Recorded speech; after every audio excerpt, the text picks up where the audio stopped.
बिस्मिल्लाहिर्रहमानिर्रहीम। Welcome back. आज बेटे हम नेक्स्ट लेक्चर डीसी मोटर पे बात करने जा रहे हैं। चैप्टर 15 है इलेक्ट्रोमैग्नेटिक इंडक्शन और सेकंड लास्ट टॉपिक है हमारा डीसी मोटर। इसी के साथ हम इसका जो बैक ईएमएफ इफ़ेक्ट है वो भी हम स्टडी करेंगे। तो सिंपली आपको मैंने बताया हुआ पहले इस चैप्टर के शुरू में कि जो एक मोटर होता है, एक जनरेटर होता है। मोटर मैंने आपको किसकी एप्लीकेशन बताया था, किसका एग्जांपल बताया था? जो मोटर है is an example of electromagnetism and जो जनरेटर आपने स्टडी किए हैं वो क्या था? Example of electromagnetic induction. अब हम मोटर स्टडी करेंगे। आपको याद होगा कि जो लास्ट आर्टिकल बेटे हमने स्टडी किया है, उस लास्ट आर्टिकल में क्या था जो आपने जनरेटर स्टडी किया है, उसमें आप उस कॉइल को क्या करते हो? मैकेनिकल एनर्जी प्रोवाइड करते हो। जो मैग्नेट के अंदर आपने रेक्टेंगुलर कॉइल लिया हुआ है जिसे आर्मेचर बोलते हैं, हम उसको मैकेनिकल एनर्जी प्रोवाइड करते हैं। तो उसमें क्या होता है? उसमें फ्लक्स चेंज होने की वजह से ईएमएफ इंड्यूस हो जाता है, जिसकी वजह से करंट आता है। तो उसको अपोज करने के लिए क्या हम देखते थे उसमें कि जो टॉर्क प्रोड्यूस हो रहा होता है, करंट कैरिंग टॉर्क। ये दो इफेक्ट्स मैंने आपको बताए थे। आज हमने क्या करना है? आज बेटे हमने देखना है कि हमारे पास एक कंडक्टिंग जो रेक्टेंगुलर कॉइल है उसको हम जो है वो मैग्नेट में प्लेस करेंगे और हम उसको एक बैटरी की हेल्प से करंट प्रोवाइड करेंगे। क्योंकि जो मोटर है ये किसकी एप्लीकेशन में आ जाता है? इलेक्ट्रोमैग्नेटिज्म में। तो इलेक्ट्रोमैग्नेटिज्म में हमने क्या पढ़ा है कि हम इलेक्ट्रिक करंट प्रोवाइड करते हैं, उसको किस में कन्वर्ट किया जाता है? मैकेनिकल एनर्जी में। तो बेसिक हम यहाँ पर बेटा इसको इलेक्ट्रिकल एनर्जी इनपुट में देंगे और मैकेनिकल एनर्जी हमें आउटपुट में मिलेगा। तो डीसी मोटर का जो सिंपल हम देखते हैं, डीसी मोटर क्या करते हैं? डीसी मोटर हमारे पास इलेक्ट्रिकल एनर्जी बेटा हम इसको इनपुट में देंगे,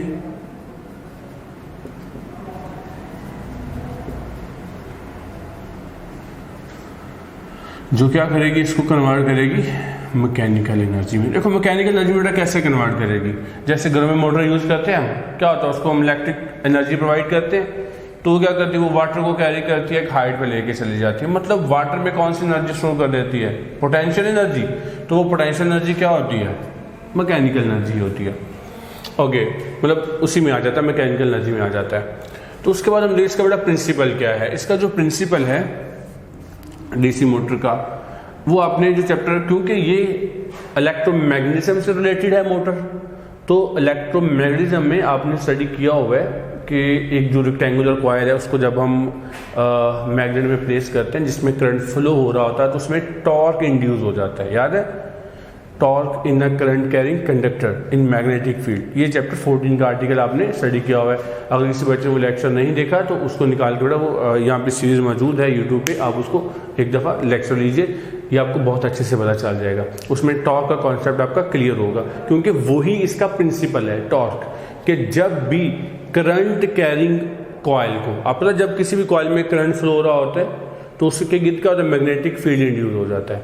तो जब देखो एक इसमें करंट फ्लो हो रहा है, इसके गिर्द एक मैग्नेटिक फील्ड हो गया, जब इसको आप एक्सटर्नल मैग्नेटिक फील्ड में रखोगे वो इस पर फोर्स एक्सर्ट करेगा। तो उसकी वजह से अगर हम इसको रेक्टेंगुलर कॉइल लेंगे तो क्या होगा? टॉर्क प्रोड्यूस हो जाएगा। तो ये इसका प्रिंसिपल है कि जब हमारे पास जो रेक्टेंगुलर कॉइल जिसे हम आर्मेचर बोलते हैं, उसको जब हम करंट प्रोवाइड करेंगे और उसको एक्सटर्नल मैग्नेटिक फील्ड में रखेंगे तो उसमें क्या आएगा? उसमें टॉर्क इंड्यूस होगा, मतलब उसमें टॉर्क प्रोड्यूस होगा। जो फॉर्मूला क्या है? T=NIAB इंटू कॉज अल्फा, उसमें टॉर्क प्रोड्यूस होगा। यही इसका प्रिंसिपल है।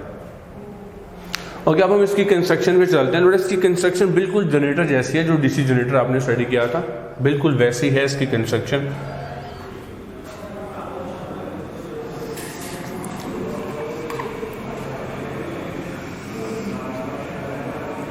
ये नॉर्थ एंड साउथ, ये magnetic field of line north से साउथ की तरफ।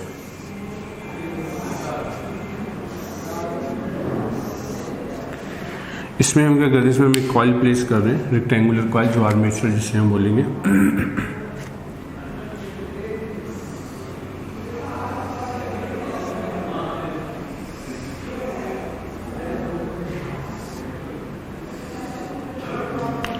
ये साइड आपके पास A B C and D. इसको हम क्या करते हैं, जैसे आपने डीसी जनरेटर में देखा था, स्प्लिट रिंग से कनेक्ट कर देते हैं, ये भी स्प्लिट रिंग से कनेक्ट कर देते हैं। ये इसकी कंस्ट्रक्शन में आ जाएगा। आपके पास परमानेंट मैग्नेट है, रेक्टेंगुलर कॉयल है, उसके जो एंड है वो आपने किससे कनेक्ट करना है, स्प्लिट रिंग से कनेक्ट कर देना है। इसके साथ क्या आ जाएंगे, कार्बन ब्रशेज आ जाएंगे।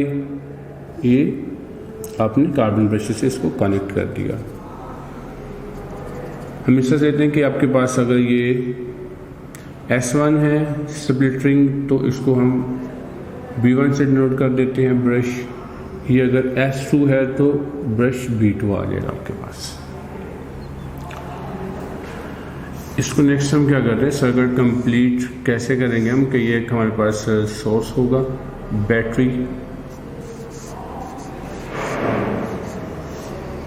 ये आपके पास एक सोर्स है जो इसे क्या कर रहा है, करंट प्रोवाइड कर रहा है।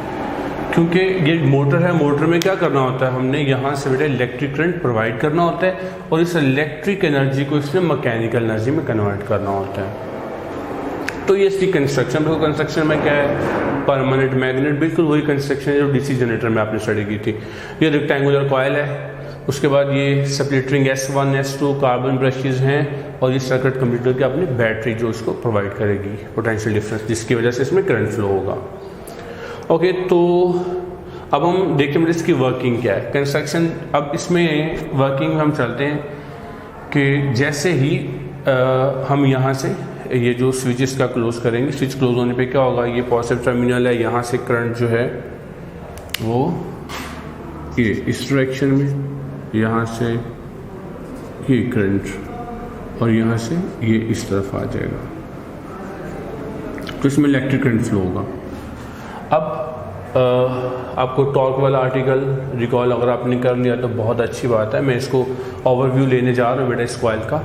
हमें पता है कि जब भी कोई रेक्टेंगुलर कॉइल जिसमें करंट फ्लो हो रहा है, जब उसको एक्सटर्नल मैग्नेट फील्ड में रखेंगे तो क्या होगा, इट एक्सपीरियंस है टॉर्क, उसमें टॉर्क प्रोड्यूस होगा। तो इसको देख लीजिए टॉर्क। अब इसमें ये अगर इसका टॉप व्यू बेटा हम लें तो टॉप व्यू में हमें ये रॉड कुछ ऐसे, मतलब ये दिखाई पड़ेगी टॉप व्यू में। यहाँ से अगर हम देखेंगे टॉप व्यू तो हमें जो है वो इस साइड से करंट जो है वो क्या दिखेगा, हम इसको यूँ आपकी तरफ करके देखें तो यहाँ से करंट हमें दिखेगा आप लोगों की तरफ जाता हुआ। तो जब आपकी तरफ जा रहा है तो इसको हमने किससे शो करना है, डॉट से। यहाँ से आपसे दूर जाता हुआ दिखाई पड़ेगा, इसको आपने करंट को क्रॉस से शो करना है। क्लियर। अब ये मैग्नेटिक फील्ड है एंड साउथ।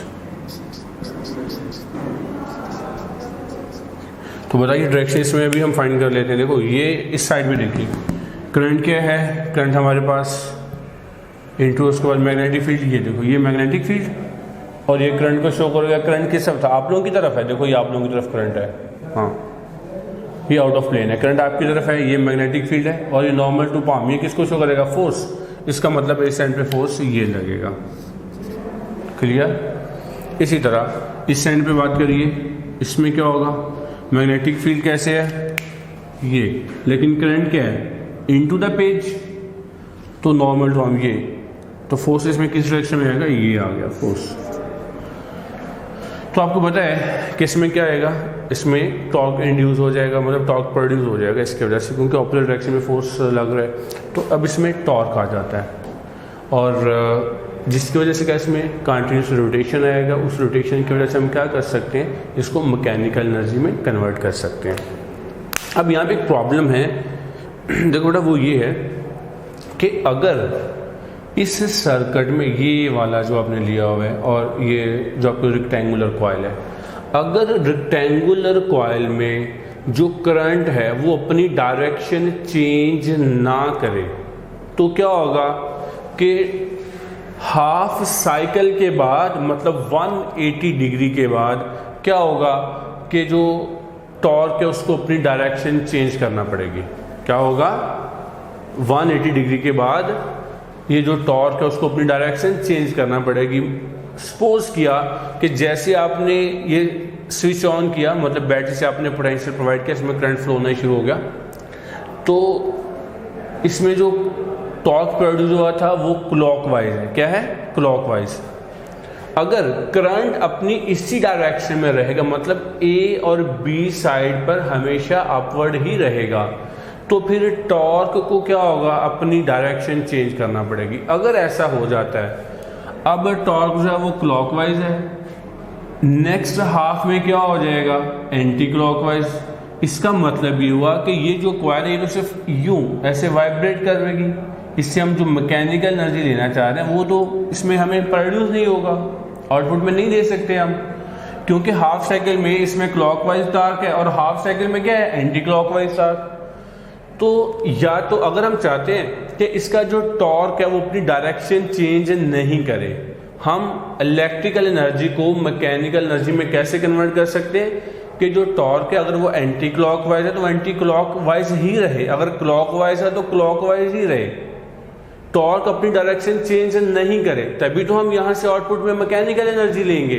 तो उसके लिए फिर हमें क्या करना होगा? करंट की डायरेक्शन चेंज करना होगा, क्योंकि दोनों में एक की डायरेक्शन चेंज होना जरूरी है। जैसे आपने एसी और डीसी जनरेटर पढ़ा था, अब उसमें क्या था? हमने करंट को सेम रखने के लिए पोलैरिटी चेंज कर दी थी। तो अब यहां पर क्या करना पड़ेगा हमें? अब ये जो स्प्लिट रिंग है वो यहाँ पर जो कम्यूटेटर के तौर पर वर्क करी यहाँ पे अहम रोल प्ले करेंगी। तो इसकी मदद से हम क्या कर सकते हैं, क्योंकि हम चाहते हैं कि टॉर्क जो है वो चेंज ना हो, अगर वो क्लॉकवाइज है तो वो क्लॉकवाइज ही रहे, तो हमें क्या करना होगा? हमें करंट की डायरेक्शन चेंज करना होगी। किस में? इस कॉइल में। तो अब हम इस कॉइल में करंट की डायरेक्शन चेंज करेंगे with the help of split rings. इससे क्या होगा कि इसमें जो टॉर्क है वो अगर क्लॉकवाइज था तो वो क्लॉकवाइज कंटिन्यू रहेगा।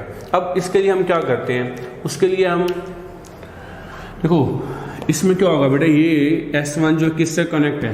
B1, मतलब जो आपने कार्बन ब्रश लिया हुआ B1 उसके साथ कनेक्ट है, S2 B2 के साथ कनेक्ट है। जब ये 180 डिग्री पे जाएगा, मतलब रोटेशन, जैसे हम इसको एज्यूम इस तरह से कर लेते हैं कि देखो अभी यहाँ पे है ऐसे, ठीक है, ये आपके सामने भी ऐसे है। अब क्या होगा जब ये 180 कब आएगा? जब देखो यहाँ से यहाँ पर गया ये 90, यहाँ पर आया तो 180। तो जब ये 180 अपनी रोटेशन कंप्लीट करता है तो क्या होगा कि ये जो S1 है ना, ये बेटा B1 से डिस्कनेक्ट हो जाएगा। क्या होगा?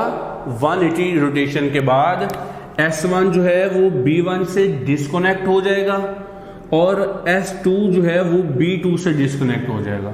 इसको यहाँ पर जो सप्लाई आ रही थी वो क्या हो जाएगी? वो नहीं मिलेगी।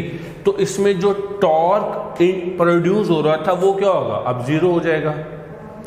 टॉर्क तो जीरो हो गया, लेकिन इनर्शिया की वजह से कॉइल अपनी रोटेशन क्या रखेगी? कंटिन्यू रखेगी।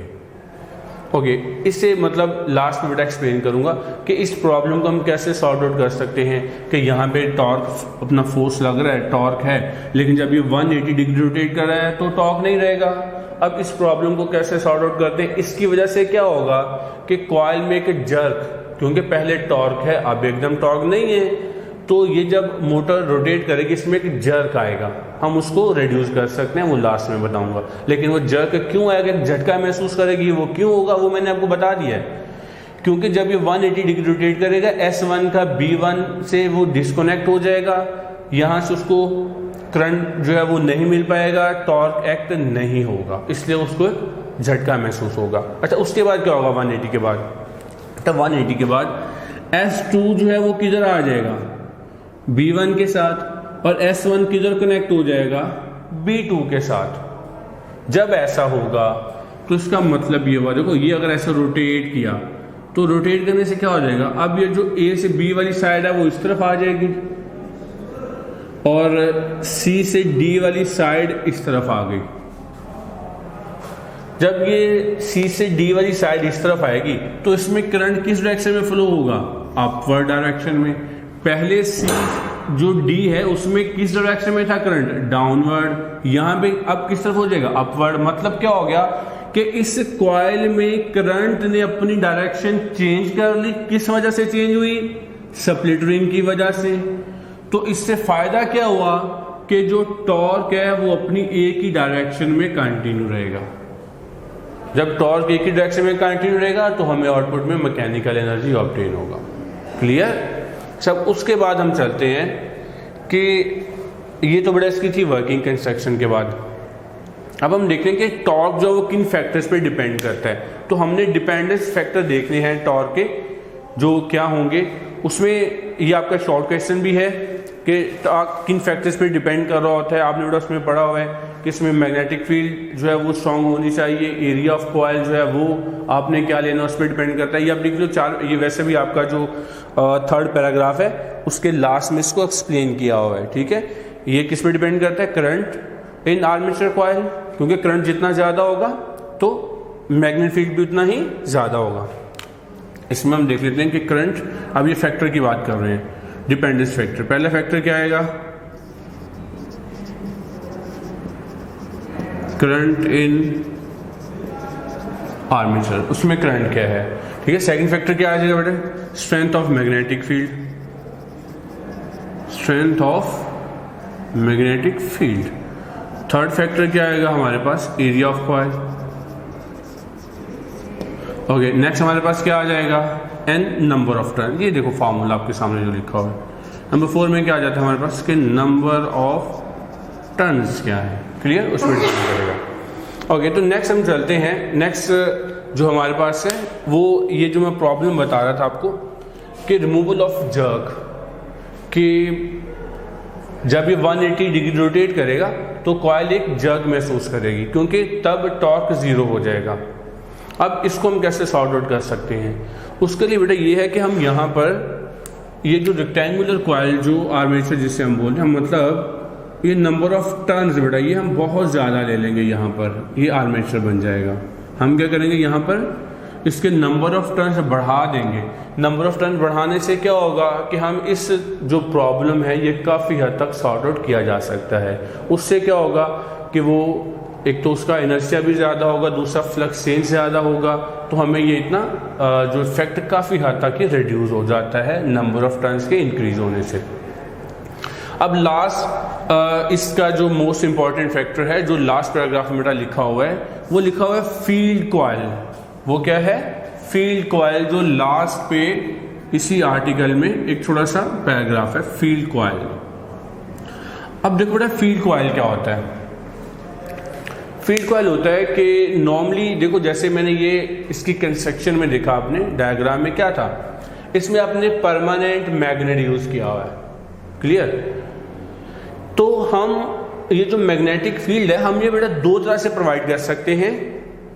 या तो हम परमानेंट मैग्नेट ले लें, दूसरा तरीका क्या है, आपको याद है हमने सोलेनॉइड स्टडी किया हुआ है चैप्टर 14, उसमें क्या था, सोलेनॉइड क्या होता है कि हमारे पास जो वायर है हम उसको क्या कर देते हैं, वाउंड कर देते हैं कंडक्टिंग वायर को।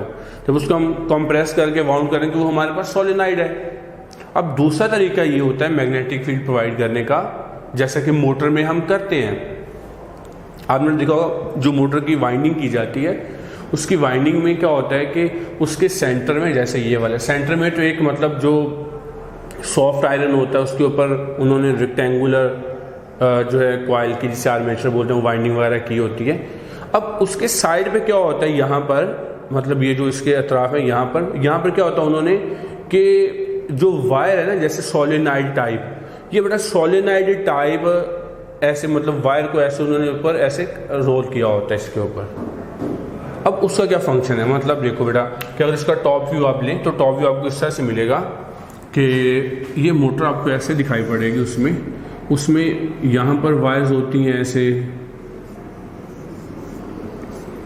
उनको क्या होता है कि, और इसके सेंटर में क्या होगा, सेंटर में ये जो मैंने आपको बताया कि रेक्टेंगुलर कॉइल है जो आपको इस तरह से दिखाई पड़ेगी ऊपर से, मतलब सॉफ्ट आयरन है बेटा, ये सॉफ्ट, इसके ऊपर क्या कर दिया, ये आपने जब कॉइल ट्रीट करना तो लाइक दिस।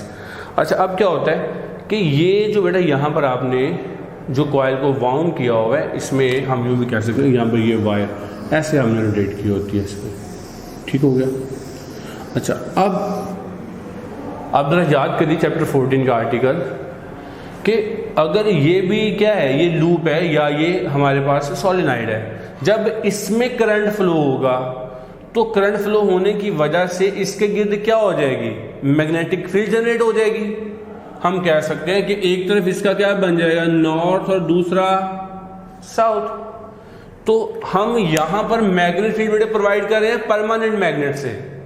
अगर हम परमानेंट मैग्नेट से प्रोवाइड नहीं करें, जो फील्ड के अंदर ये जो कॉइल्स हैं, जब उसी में करंट फ्लो होगा तो ये एज अ इलेक्ट्रोमैग्नेटिज्म, मतलब इलेक्ट्रोमैग्नेट के तौर पर बिहेव करेंगे।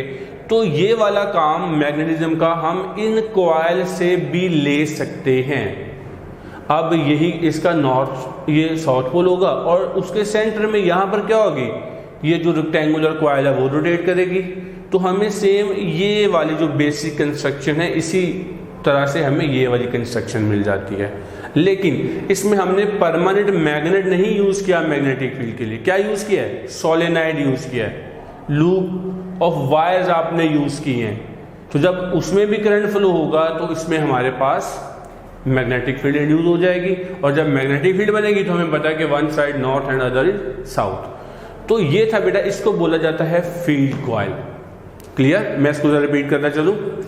देखो बेटा, अभी हमने क्या स्टडी किया है, डीसी मोटर हमने स्टडी किया है, जिसको मैंने बताया कि इसका बेसिक पर्पस क्या होता है, इलेक्ट्रिकल एनर्जी को मैकेनिकल एनर्जी में कन्वर्ट करता है। जैसे हम घर में मोटर यूज करते हैं, जैसे इलेक्ट्रिक एनर्जी प्रोवाइड करते हैं, वो हमें वाटर जो है काफी हायर तक दे रहा होता है। तो वाटर ऊपर लेके जाना, पोटेंशियल एनर्जी स्टोर हो जाती है। पोटेंशियल एनर्जी में क्या होता है, वो मैकेनिकल एनर्जी होती है, टाइप में आ जाती है मैकेनिकल एनर्जी की। प्रिंसिपल क्या है कि हम इसको क्योंकि इलेक्ट्रिक एनर्जी प्रोवाइड कर रहे हैं, जब किसी भी कंडक्टर को इलेक्ट्रिक एनर्जी प्रोवाइड करोगे और उसको एक्सटर्नल मैग्नेटिक फील्ड में रखोगे तो उसमें क्या होगा, टॉर्क प्रोड्यूस होगा। यही इसका प्रिंसिपल आ गया, इसमें टॉर्क प्रोड्यूस होगा। उसके बाद कंस्ट्रक्शन में बिल्कुल डीसी जनरेटर जैसी कंस्ट्रक्शन है, परमानेंट मैग्नेट है, रेक्टेंगुलर कॉइल है, स्प्लिट रिंग है, कार्बन ब्रशेज हैं, और ये बैटरी आपने कनेक्ट की हुई है इसको। उसके बाद वर्किंग में चलते हैं। वर्किंग में क्या होगा, जैसे ही हम यहाँ से करंट फ्लो होगा ये डायरेक्शन, ओके, तो इसमें क्या होगा, ये मैंने यहाँ पर बताया कि इसमें इस कॉइल के ऊपर क्या करेगा, टॉर्क एक्ट करेगा। वो टॉर्क मैंने बता दिया किस तरह से आ रहा है, ठीक है। ये फोर्स डाउनवर्ड है, ये फोर्स अपवर्ड है, तो उसमें टॉर्क आ जाएगा। अगर हम चाहते हैं कि ये टॉर्क अगर ये क्लॉकवाइज है तो ये कंटिन्यूस क्लॉकवाइज ही रहे, तो हमें क्या करना होगा, हमें करंट की डायरेक्शन इस कॉइल में चेंज करना होगी। अगर हम करंट की डायरेक्शन चेंज नहीं करेंगे इस कॉइल में, तो हाफ साइकिल में मतलब 180 डिग्री तक कॉइल में टॉर्क अगर क्लॉकवाइज था तो नेक्स्ट पे क्या हो जाएगा, वो एंटी क्लॉकवाइज हो जाएगा, जिसकी वजह से हमें मैकेनिकल एनर्जी ऑब्टेन नहीं होगी, ये कोई काम नहीं कर सकेगा। तो हमने उसके लिए क्या यूज किया है, स्प्लिट रिंग्स। S1 S2 है। जब बेटा ये 180 रोटेट करेगा तो क्या होगा, S1 पहले B1 से कनेक्ट था, किससे कनेक्ट हो जाएगा, B2 से। इसका मतलब है AB की तरफ पहले करंट अपवर्ड था, रोटेट होकर AB इधर आ जाएगा। अब AB में करंट डाउनवर्ड आ गया, और COD में जो पहले डाउनवर्ड करंट था जब वो इधर आएगा तो उसमें अपवर्ड। इसका मतलब है इस कॉइल में करंट ने अपनी डायरेक्शन चेंज कर ली, जिसकी वजह से क्या होगा कि टॉर्क अगर क्लॉकवाइज है तो कंटिन्यूस क्लॉकवाइज ही रहेगा। उसके बाद बताया था कि 180 इसमें क्या होता है कि जैसे ही वो 180 डिग्री रोटेट करके एक जर्क महसूस होता है, तो उसको ओवरकम करने के लिए हम नंबर ऑफ लूप बढ़ा देंगे।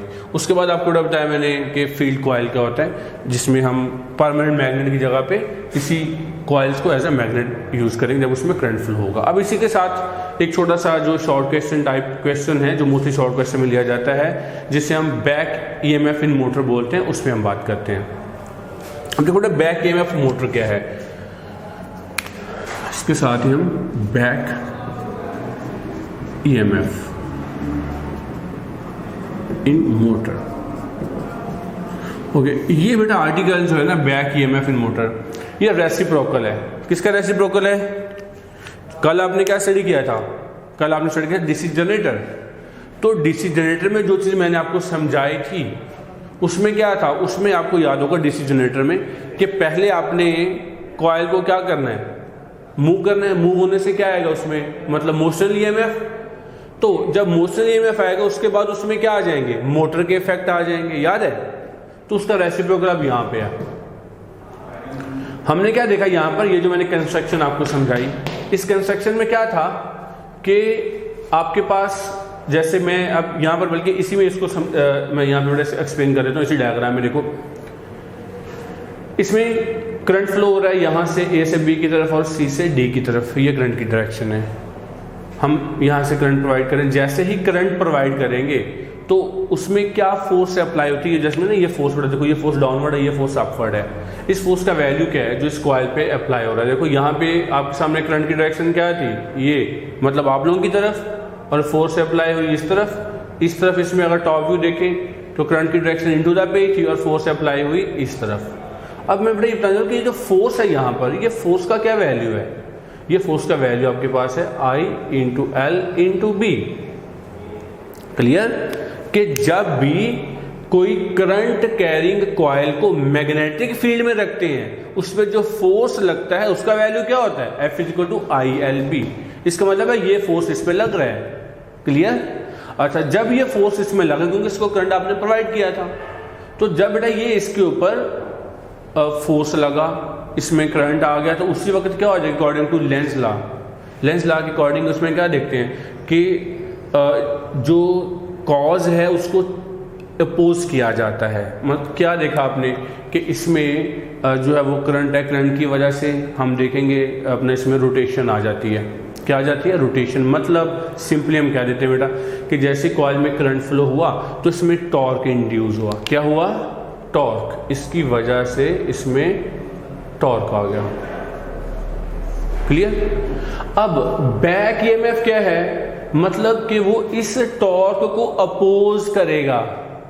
ये टॉर्क किस वजह से जनरेट हुआ है, जो आपने इलेक्ट्रिकल एनर्जी दी थी उस वजह से। ओके, जब आपने इलेक्ट्रिकल एनर्जी दी बेटा तो उस वजह से ये कॉइल क्या आ गया, मोशन में आ गया। और आपको पता है कि मोशन की वजह से जब किसी भी कॉइल को मैग्नेटिक फील्ड में मूव किया जाए उसको क्या बोलते हैं, मोशनल ईएमएफ। क्या बोला जाता है, मोशनल ईएमएफ।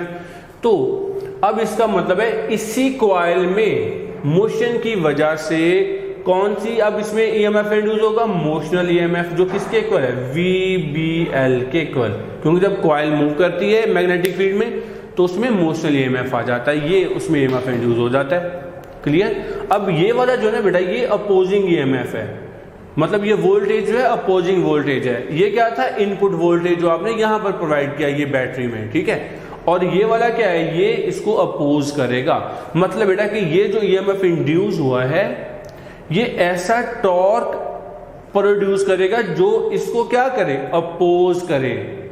तो इस टॉर्क को अपोज करने का क्या तरीका है कि यहां पर करंट की डायरेक्शन क्या है, यहां पे करंट डायरेक्शन है आउटवर्ड, तो ये यहां पर करंट की डायरेक्शन को क्या बनाएगा, इनवर्ड। यहां पे करंट की डायरेक्शन इनवर्ड है तो ये क्या करेगा, करंट यहां पर आउटवर्ड बनाएगा। क्लियर। क्या कर देगा बेटा इसमें कि अगर देखो ये वाली साइड है, इसमें करंट ए से बी नीचे से ऊपर जा रहा है जो बैटरी ने प्रोवाइड किया है। बैटरी के प्रोवाइड करने के बाद ये कॉइल रोटेट करेगी, तो रोटेट होने की वजह से क्या आ जाएगा, रोटेशनल या मोशनल ईएमएफ। तो मोशनल ईएमएफ क्या करेगा, वो ऐसा करंट इसमें इंड्यूस होगा ईएमएफ के चेंज होने की वजह से, मतलब इलेक्ट्रोमैग्नेटिक इंडक्शन जो आपने देखा ईएमएफ इंड्यूस होगी, जो क्या करेगा वो करंट इसको अपोज करेगा, ऑपोजिट डायरेक्शन में आएगा। तो जब ऑपोजिट डायरेक्शन में आएगा तो करंट की डायरेक्शन देखो ये आ गई आपके पास। इसका मतलब ये हुआ बेटा कि अगर ये वाला टॉर्क क्लॉकवाइज है तो जो मोशनल ईएमएफ की वजह से टॉर्क आएगा वो क्या आ जाएगा बेटा, एंटी क्लॉकवाइज। क्या आ जाएगा, मोशनल ईएमएफ की वजह से इस पे करंट की डायरेक्शन चेंज हो जाएगी, तो डेफिनेटली फोर्स भी क्या हो जाएगा, चेंज। क्योंकि आपने पढ़ा है कि अगर करंट की डायरेक्शन को चेंज कर दें तो फोर्स क्या हो जाता है, वो चेंज हो जाता है उसके ऊपर। तो इसमें करंट की डायरेक्शन चेंज होगी, फोर्स भी चेंज हो जाएगा। इसका मतलब है कि अगर ये टॉर्क क्लॉकवाइज है तो ये क्या करेगा, ये एंटी टॉर्क आ जाएगा उसमें। क्लियर। इसी को बोला जाता है बैक ईएमएफ इन मोटर। अच्छा, अब ये क्या करेगा बेटा, जो बैक ईएमएफ है ये उसको अपोज करेगा। और इसमें एक चीज आप याद रखें, ये बड़ा इंपॉर्टेंट इसमें फार्मूला बेटा, ये वाला, ये चीज बहुत इंपॉर्टेंट है इसमें। देखो कैसे इंपॉर्टेंट है कि जो कॉइल है या जो मैग्नेटिक फील्ड है, देखो जब आपने बेटा इसकी कंस्ट्रक्शन कर ली, क्या इस कॉइल की लेंथ चेंज हो सकती है, नहीं हो सकती। क्या इसका मैग्नेटिक फील्ड चेंज हो सकता है, नहीं हो सकता। तो फिर क्या चेंज होगा, चेंज होगा इसकी वेलोसिटी, कि जो रेक्टेंगुलर कॉइल है ये बढ़ सकती है इसकी वेलोसिटी या कम हो सकती है। अब ये किस पे डिपेंड करती है मैं आपको भी बताता हूँ। देखो इसका मतलब है कि